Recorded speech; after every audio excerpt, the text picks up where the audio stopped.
यूं बीत जाए जीवन मेरा।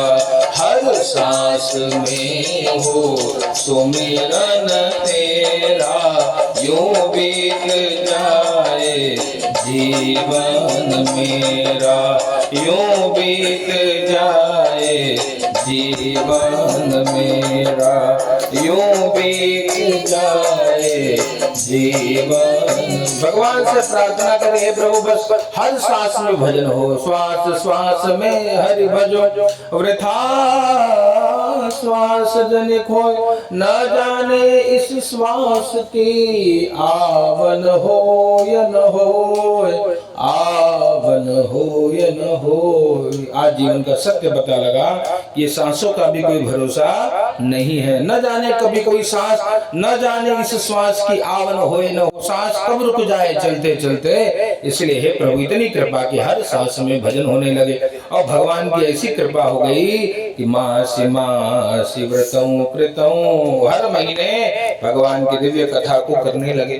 और जब हर महीने दिव्य कथा करने लगे, पुण्य संचय किया तो कहा दरिद्रता भी दूर हो गई और ब्राह्मण देवता संपन्न हो गए। और एक बार उनका एक मित्र लकड़हारा उस गांव में आया, पूछता है लोगों से, कहाँ है विप्र देवता? लोगों ने कहा देखो वो जो सामने दिखाई पड़ रहा है वो महल है उस ब्राह्मण देवता का।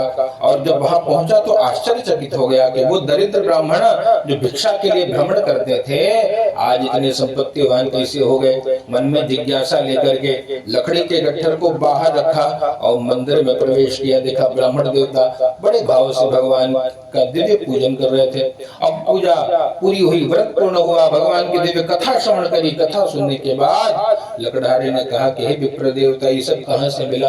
कहा भैया देने वाले तो भगवान श्री जगन्नाथ है, भगवान श्री नारायण है, सत्य नारायण है। जहाँ भी नारायण की सेवा होती है माता लक्ष्मी सदैव वहाँ निवास करती है। तो आप भी भगवान सत्यनारायण का पूजन करिए, इस विधान को जाने। और बड़े आनंदित हो गए, गदगद हो गए। लकड़हारे ने कहा कि हे विप्र देवता एक कृपा हम पर भी कर दीजिए। क्या?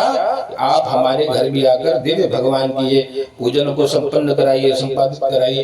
ब्राह्मण देवता ने तथास्तु कहा और उसके बाद जाकर के लकड़हारे के यहाँ भी दिव्य भगवान की सेवा हुई। भगवान की दिव्य कथा को श्रवण किया लकड़हारे ने। और दोनों को जब जब समय मिलता भगवान की चर्चा में, हरि चर्चा में, सत्संग में और हरि नाम संकीर्तन से समय को व्यतीत करने लगे।